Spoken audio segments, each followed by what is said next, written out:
Today we're going to talk about a significant character in this year's extended text Lord of the Flies, Ralph. Specifically, we will discuss his leadership as well as his vulnerability to the savage behaviours of his peers.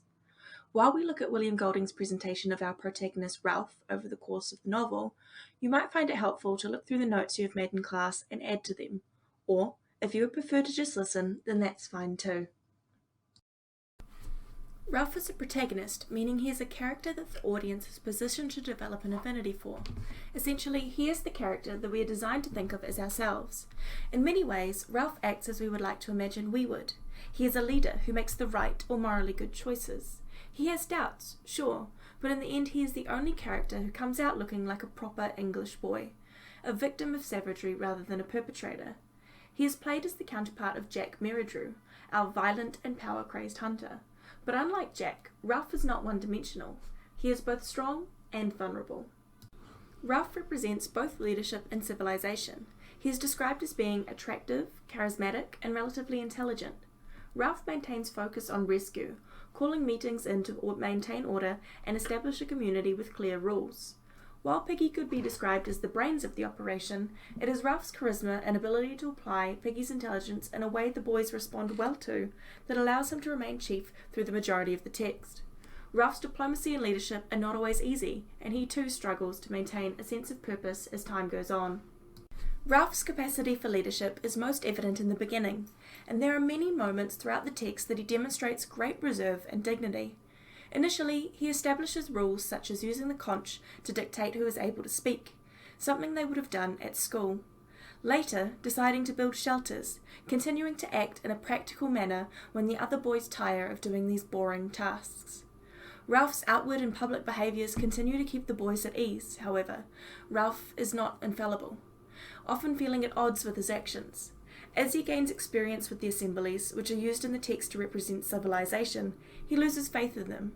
Ralph bitterly asks, "Don't we love meetings?" as he becomes frustrated that only a few of the boys actually follow through with what they decide upon. Ralph's loss of faith allows him to become vulnerable to the negative behaviours on the island, beginning as the boys become fearful of something they call the Beast. In the second chapter, Fire on the Mountain, the beast is first described as snake things, and Ralph dismisses these fears. In chapter 5, Beast from Water, Ralph tries to console them as they fear that the beast is now hunting them from the water. He is less successful this time, but it is not until the following chapter, Beast from Air, when the twins Sam and Eric sight the body on the hill, that these fears become more reasonable for Ralph. With some degree of reality to these claims, Ralph is able to hold himself together in the meeting, acting with sense and caution. He decides to seek out the beast with both Jack and Roger to put the rest of the boys at ease. While we, as the reader, know that the beast from Air is only a dead parachutist who has been caught in a tree after being shot down in World War II, the boys are unable to recognise this, seeing only a moving shape out of fear they believe it to be something it is not. While Ralph may be considered one of the most practical and sensible kids on the island, in this moment we see that he isn't entirely perfect. Over time, Ralph starts to lose his power of organised thought, such as when he struggles to develop an agenda for the meeting. Piggy helps him by reminding him that his focus is on keeping the fire lit. Ralph's loss of focus, combined with his inability to gather his thoughts and speak clearly through the meeting, demonstrate the decay of civilization. Just as the conch is used as a symbol of civilization through structuring speech, Ralph's inability to speak demonstrates his slow drift away from it.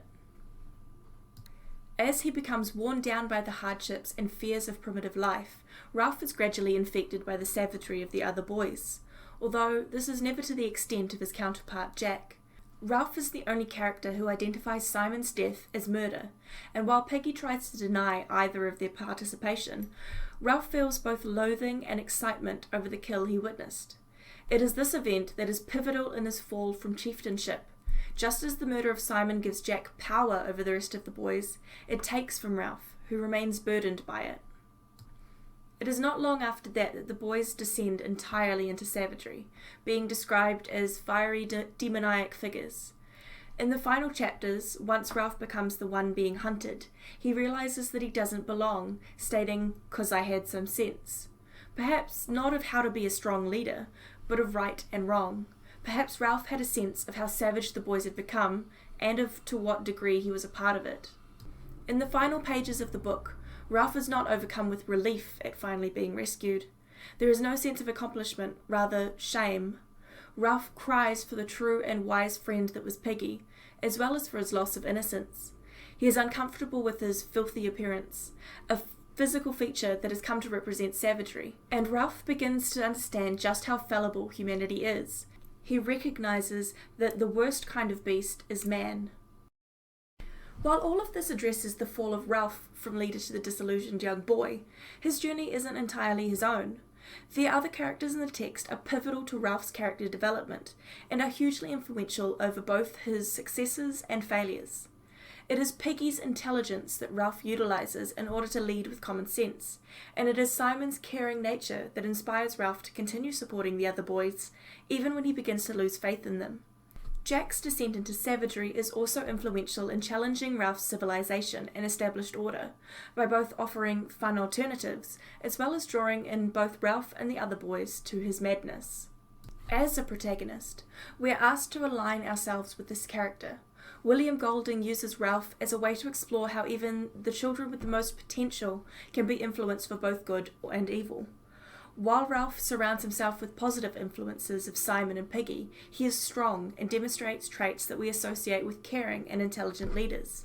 But without these positive influences, he and the other boys on the island are far more susceptible to the alluring but dangerous whims of the enigmatic Jack. Perhaps what Golding is asking the reader to do is consider the influences that we are surrounded by, challenge them, and select those that allow us to be the best version of ourselves. Or perhaps he believes that without a clear society, we are nothing more than beasts who look out for our own savage desires. Thanks for listening. I hope you found something from today's episode helpful. In the next one, we will be looking at how we can apply our understanding of Ralph to some of the questions given in the 2018 Show Understanding of a Written Text Using Supporting Evidence external exam paper.